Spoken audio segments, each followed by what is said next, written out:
This is Rob Howe, and today in Tacx Turbo Talks we're talking to Michael Woods from EF Education First about the Tour de France.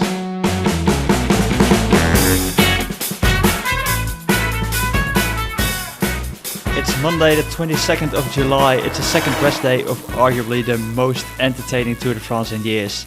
And on the line from France, it's Michael Rusty Woods from EF Education First. Michael, welcome on the Tacx Turbo Talk podcast. Were the last 5 days of racing in between those rest days the hardest days of racing in your career? Yes, actually, I'd say they probably were, but only because I broke 2 ribs. Otherwise, I don't think it would have been the hardest. I remember there being a week of the Giro last year that was just even that much more difficult. Yesterday, these last 5 days were difficult for sure, but what made them the most difficult for me, it was just my ribs. Yeah, because obviously you had a nasty crash on stage 11, I believe it was, and then it was only the next day that you found out you had 2 broken ribs? Yeah, exactly. I just got unlucky, was hit from behind, fell, landed on my radio, and felt a lot of discomfort. I've broken enough bones in my body now to kind of know when I've broken something. I know what bone pain is, and that when I tried to be optimistic. I tried to believe that nothing was wrong, but that night when I woke up in the middle of the night just sweating and nauseous from the pain coming from my back, and I knew something was wrong. So I told the doctor to schedule some imaging for the end of the stage, because there's an imaging center often at the end of each stage of the tour. And I made sure that right after the stage I went straight to the imaging, and we found that I'd broken 2 ribs. And then, like I think you already posted, it's been like a sort of like an emotional roller coaster after that as well, because obviously you were in pretty good nick, had great standings up there in the GC. Was it then harder physically or mentally these last couple of days? Yeah, I think definitely a combination of the two. Physically, obviously, the ribs have held me back. I just can't breathe as well. I'm not sleeping as well.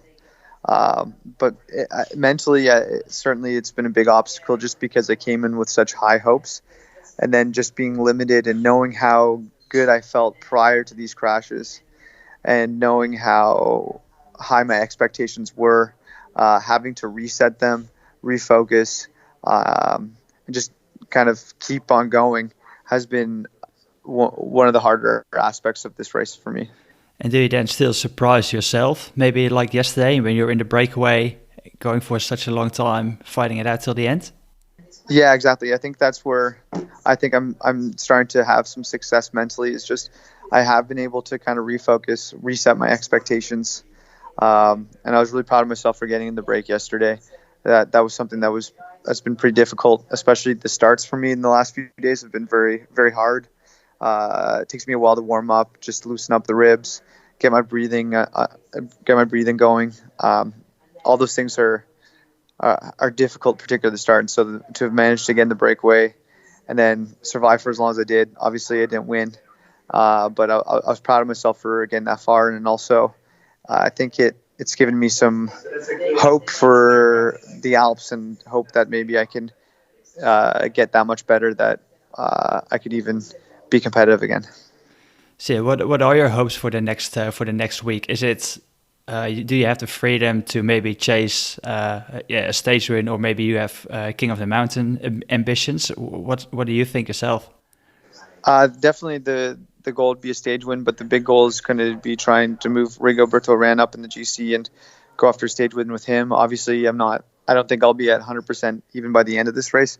And so if I'm not at 100%, it's very difficult to win a bike race. But I'm still dreaming, I'm still hoping, still stranger things have happened, and I think it'd be pretty cool to try and sneak into at least one more breakaway and go for a win.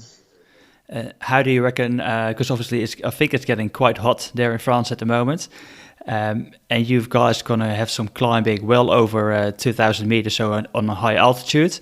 How do you think that's going to affect the next couple of days of racing? I think it's really going to affect the next couple of days of racing. The heat, the altitude, we're going to see some really tired guys when we hit the Alps. Also, if there are crosswinds, which there could potentially be in the next 2 days, this race still has the potential to completely blow apart. I was saying earlier that this race was not going to be decided by seconds, but by minutes, and it's already starting to prove that right now. You look at Rego's in 10th place, and he's still 5.5 minutes down. I think the GC is still wide open, and I think those final days if there's crosswinds after all this heat going up to the altitude, you're going to just see guys come apart. Would it then maybe be an advantage for Rego with the hot weather and altitude, being Colombian?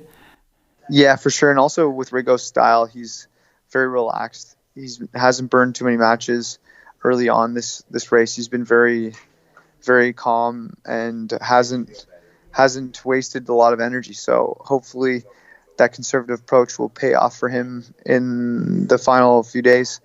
But you see other guys who are aggressive early on may start coming apart.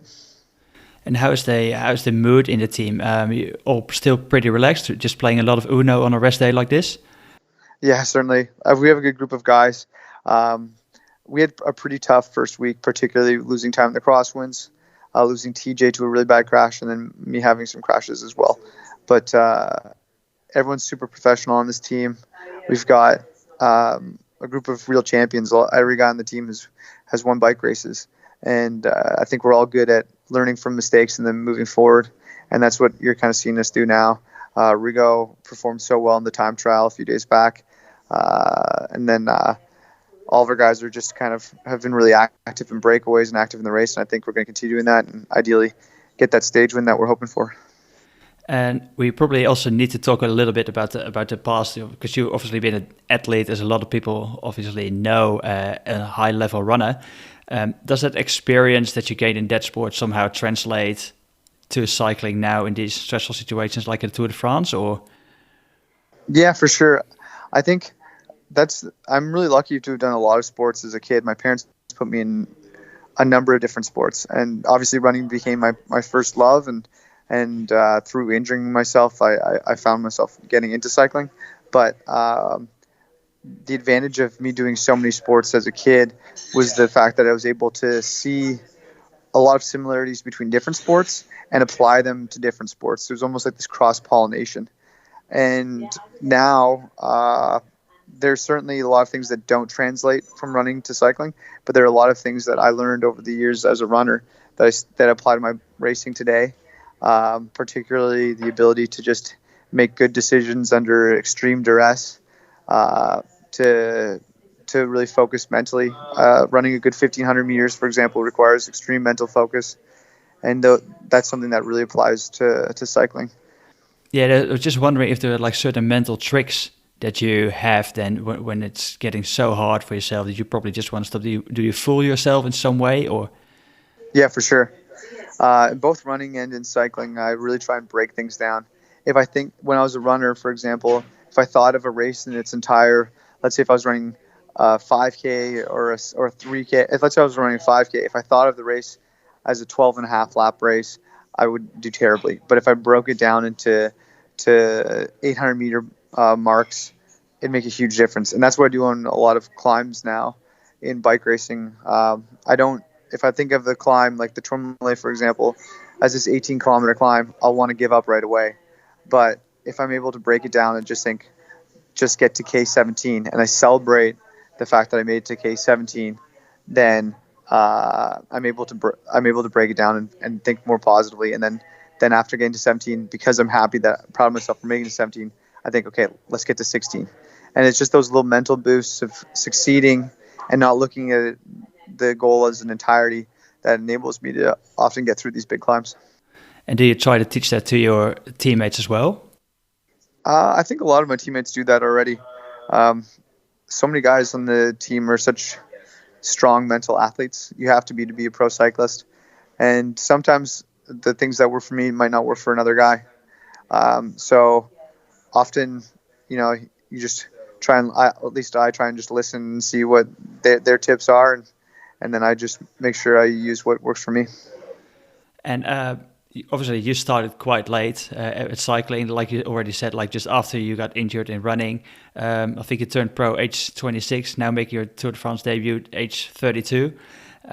What's the vibe in Canada at the moment, of you being Canadian and being in the Tour de France?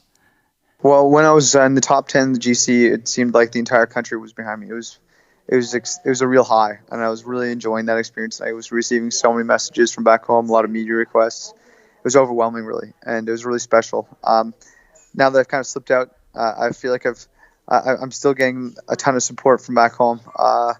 And it's just nice. I'm really enjoying the support that I'm getting, and I feel like anything I can do to promote cycling within Canada is something that I'm proud of. So I want to. That's one of my big goals moving forward. This next week is just try and be as active as possible and represent Canada as best as possible. Yeah, that's awesome.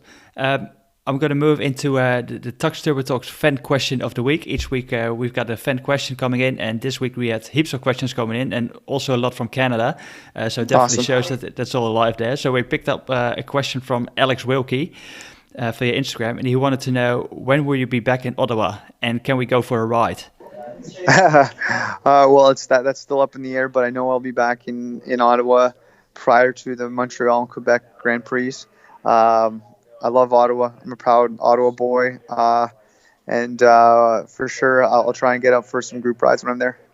All right, awesome. Are you up for some rapid fire questions?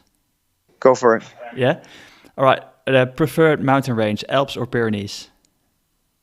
Pyrenees. A stage win or the polka dot jersey in Paris? Polka dot jersey, but I don't think that's in the cards right now. So right now, stage win. All right. Where's a better atmosphere? At the game between Michigan and Ohio, or on the Tourmalet? Tourmalet. Ann Arbor or Andorra? Andorra. Rather be a world champion or win Olympic gold? Olympic gold. Will Kipchoge run a sub-2-hour marathon in October? Yes. Who is the best runner in the peloton besides you? Best runner in the peloton? Maybe Jimmy Wellen, my teammate. He's ran 3:42 for the 1,500 meters. Ooh. Yeah, very fast. All right, and then we're going to wrap it up with the last one. Who's going to win the Tour de France? Ooh, good question. I think I'm still putting my money on Geraint Thomas. All right. Why? He's been consistent. He's won the Tour before. I think Alaphilippe's riding amazing. He's got a huge gap at the moment, but he's also been racing super aggressively. And there's still quite a few days left of racing. And I could see that unravel. All right. Awesome. All right. I want to thank you for your time, Michael. Good luck in the next couple of days. Hope the ribs will heal up well. Oh, thank you very much. And good luck, and we'll be following you. All right, that's it for another episode of the Tacx Turbo Talks. Don't forget to subscribe, rate, and review this podcast. Give us a 5-star rating. It goes a long way. This was Rob Bau with Michael Wood from EF Education First. Stay tuned for a new Tacx Turbo Talks next week.